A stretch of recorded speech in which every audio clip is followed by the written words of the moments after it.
जय गुरु जी के चरणों में कोटि कोटि नमन, अनंतम शुक्राना। संगत जी, मैं हूँ अनीता और आपके लिए लेकर आए हैं हम शिव पुराण का पाठ। रुद्र संहिता हमारा चल रहा है संगत जी, और हम पहुँच गए हैं रुद्र संहिता में अध्याय नंबर 44 पर। हमने कल पढ़ा था अध्याय 43, आज पढ़ेंगे हम अध्याय 44। तो आइए गुरु जी से आज्ञा ले लें संगत जी, आइए सब मिलकर आज्ञा लेते हैं अपने प्यारे गुरु जी से। ओम नमः शिवाय, शिव जी सदा सहाय। ओम नमः शिवाय, गुरु जी सदा सहाय। धन धन गुरु जी, कोटि कोटि प्रणाम आपके चरणों में, अनंतम शुक्राना। आइए संगत जी, देखते हैं आज गुरु जी हमारे लिए क्या लेकर आए हैं और क्या हमें हमारा कल्याण करना चाहते हैं। हमें ये पढ़ाकर भाइयों के ऊपर लंब से अंधक का तप करना और वर पाकर त्रिलोकी को जीतकर स्वेच्छाचार में प्रवृत्त होना, उसके मंत्रियों द्वारा शिव परिवार का वर्णन, पार्वती के सौंदर्य पर मोहित होकर अंधक का वहां जाना और नंदीश्वर के साथ युद्ध, अंधक के प्रहार से नंदीश्वर की मूर्छा, पार्वती के आवाहन से देवियों का प्रकट होकर युद्ध करना, शिव का आगमन और युद्ध, शिव द्वारा शुक्राचार्य का निकला जाना, शिव की प्रेरणा से विष्णु का काली रूप धारण करके दानवों के रक्त का पान करना, शिव का अंधक को अपने त्रिशूल में पिरोना और युद्ध की समाप्ति। ओम नमः शिवाय। संगत जी, आज तो गुरु जी ने बहुत सारा हमारे लिए प्रबंध करके रखा है और बहुत कुछ हमें पढ़वाएंगे इसमें, और हम इसमें कितना इसका पार पा सकते हैं ये सिर्फ गुरु जी ही जानते हैं। चलिए, आज का थोड़ा सा अध्याय लंबा होने वाला है, मुझे ऐसे लगता है। आप कोशिश कीजिए कि पूरा सुनिए, आराम से बैठ के सुनिए, चला के रखिए, सुनते रहिए। अगर पढ़ना ज़्यादा थोड़ा सा मुश्किल लगता है, आप इसे चला के रखिए तो आपके कानों में ये पढ़ता रहेगा और आप पूरा सुन सकेंगे। वो ज़्यादा मुझे लगता है कि ज़्यादा अच्छा वे है अगर आपने शिव पुराण सुनना है तो। अगर आपके पास टाइम है तो आप साथ साथ में पढ़ भी सकते हैं। कपूर गौरम करुणावतारम संसार सारम भुजगेंद्रहारम सदा वसंतम हृदयारविंदे भवम भवानी सहितम नमामि, भवम भवानी सहितम नमामि। सनत कुमार जी कहते हैं, मुनिवर, एक समय हिरण्याक्ष का पुत्र अंधक एक भाइयों के साथ विहार में संलग्न था। उसी समय उसके कामासक्त मंदाक भाइयों ने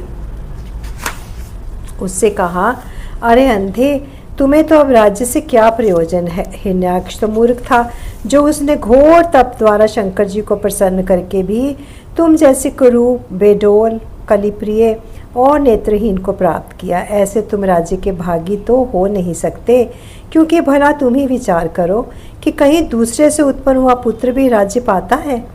सच पूछो तो निश्चय ही हम राज्य के भागी हम ही लोग हैं। सनत कुमार जी कहते हैं, मुने, उन लोगों की यह बात सुनकर अंधक दीन हो गया। फिर उसने स्वयं ही बुद्धिपूर्वक विचार करके तरह तरह की बातों से उन्हें शांत किया और रात के समय वह निर्जन वन में चला गया। ओम नमः शिवाय।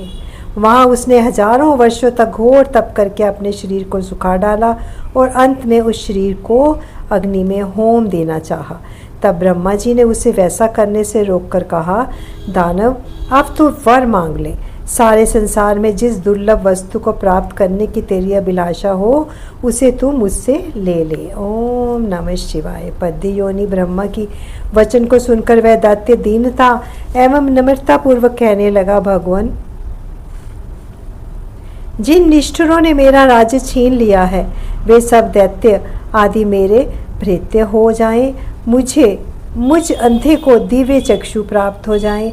इंद्र आदि देवता मुझे कर दिया करे और देवता, दैत्य, गंधर्व, यक्ष, नाग, मनुष्य, दैत्यों के शत्रु, नारायण, सर्वमय, शंकर तथा अन्य किसी भी प्राणियों से मेरी मृत्यु ना हो।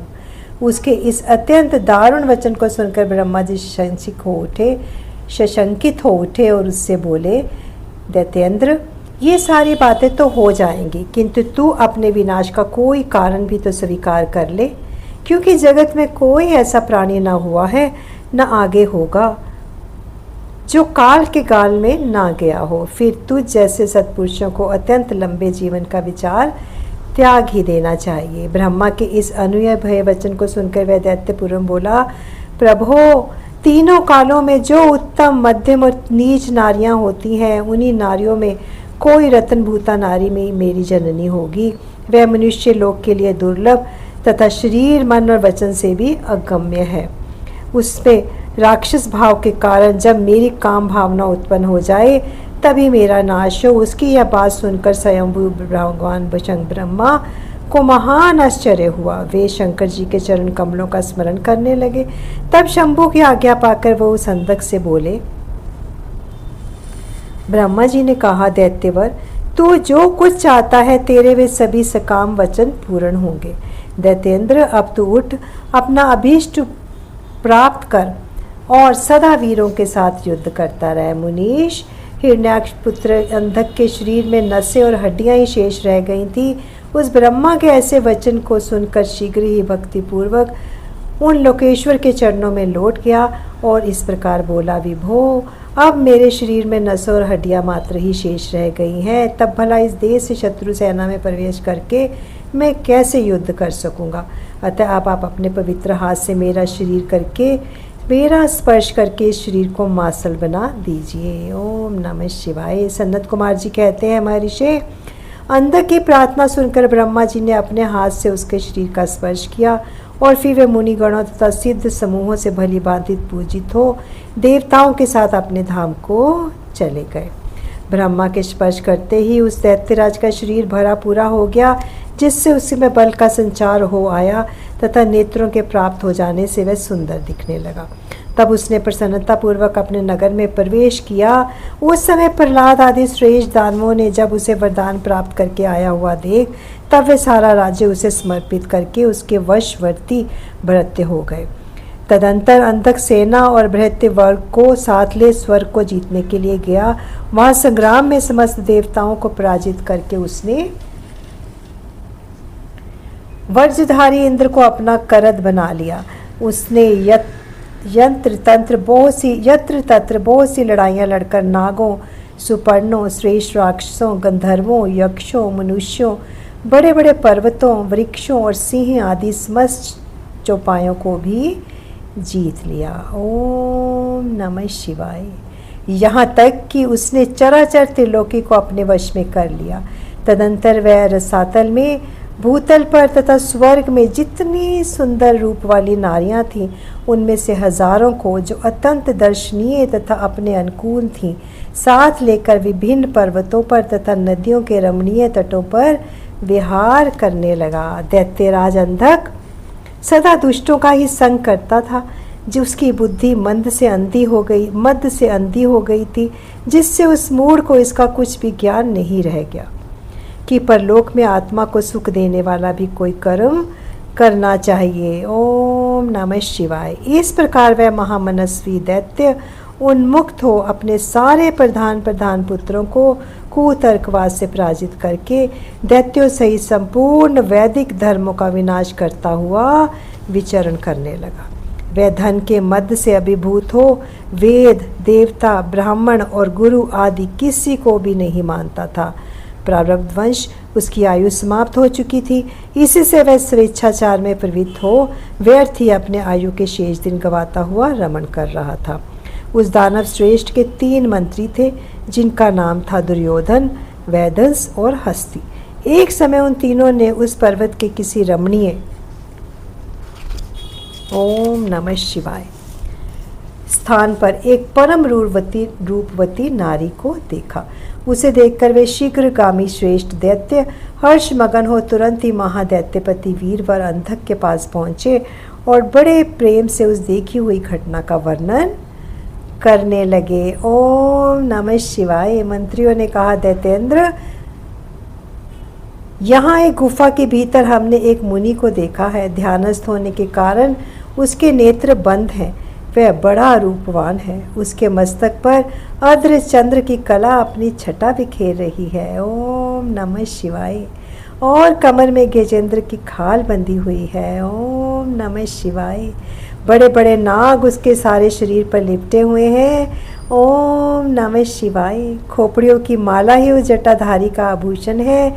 उसके हाथ में त्रिशूल है तथा एक विशाल धनुष बाण और तुरीन भी वह धारण किए हुए है। ओम नमः शिवाय।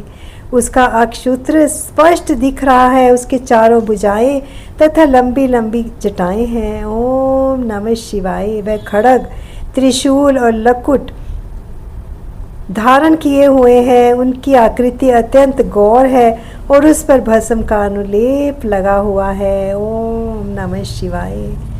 जय भोले भंडारी। वह अपने उत्कृष्ट तेज से सुशोभित हो रहा है। इस प्रकार का श्रेष्ठ तपस्वी का सारा वेश ही अद्भुत है। उससे थोड़ी ही दूर हमने एक और पुरुष को देखा जो विकराल वानर सा है। उसका मुख बड़ा भयंकर है। वह सभी आयुध धारण किए हुए हैं परंतु उसका हाथ रुक्ष है। वह उस तपस्वी की रक्षा में तत्पर है। उसके बाद ही उसके पास एक बूढ़ा सफ़ेद रंग का बैल भी बैठा है। उस बैठे हुए तपस्वी के पार्श्व भाग में हमने एक शुभ लक्षण संपन्न नारी को भी देखा है। वह भूतल पर रत्न स्वरूपा है। उसका रूप बड़ा मनोरम है और तरुणी होने के नाते वह मन को मोह लेती है। ओम नमः शिवाय। मूंगे, मोती, मणि, स्वर्ण, रत्न और उत्तम वस्त्रों से वह सुसज्जित है। उसके गले में सुंदर मालाएं लटक रही हैं। कहाँ तक कहें, वह इतनी सुंदरी है कि जिसने उसे एक बार देख लिया उसी का नेत्र धारण करना सफल है। ओम नमः शिवाय। उसे फिर इस लोक में अन्य वस्तु को देखने से क्या प्रयोजन।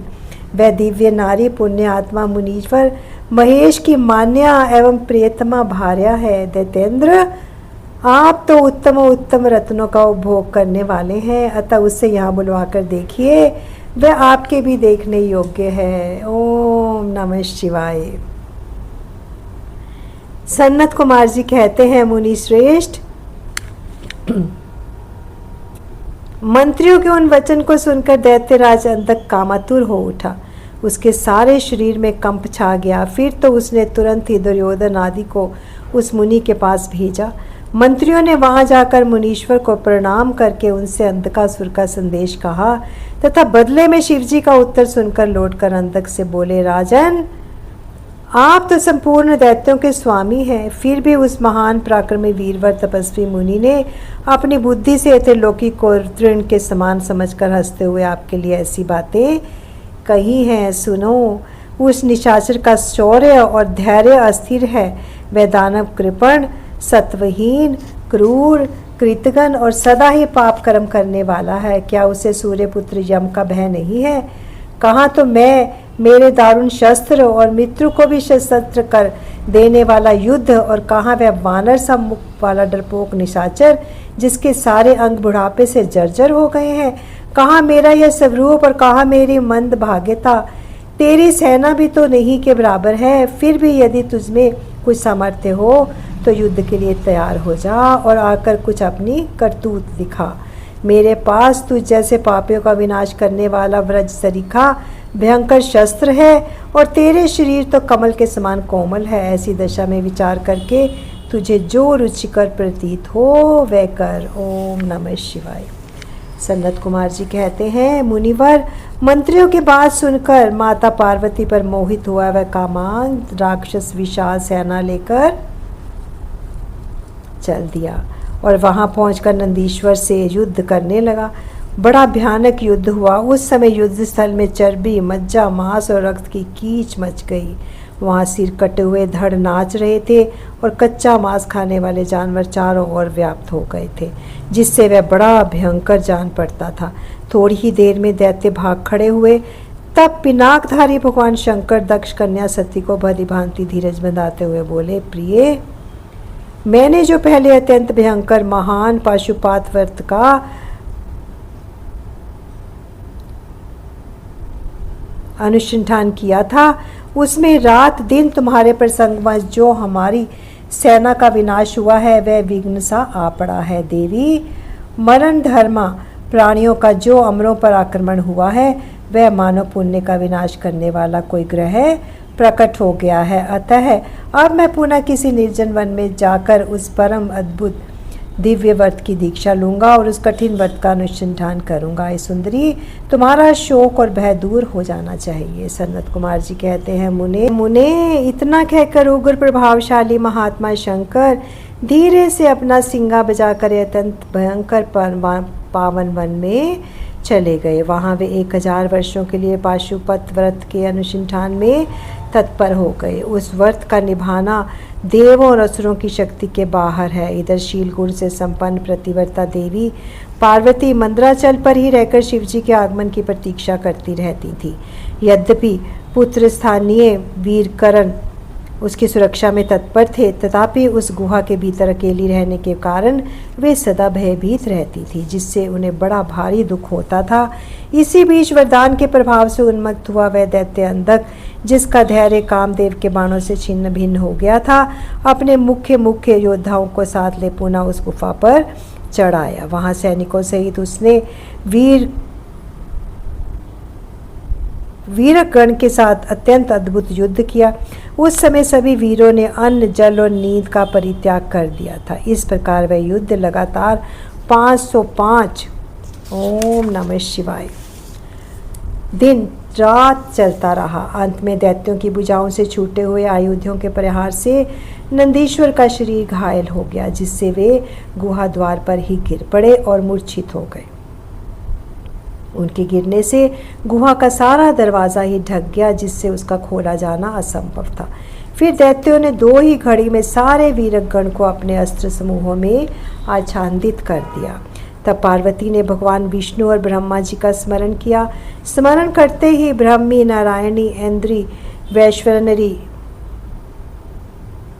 याम्या, नेत्रकी, वारुणी, वायवी, कुबेरी, यक्षेश्वरी, गारुणी आदि देवियों के रूप में समस्त देवता, यक्ष, सिद्ध, गुहक आदि शस्त्रों से सुसज्जित हो अपने अपने वाहनों पर सवार हो पार्वती के पास आ पहुँचे और राक्षसों से भिड़ गए। कुछ समय बाद भगवान शिव भी आ गए।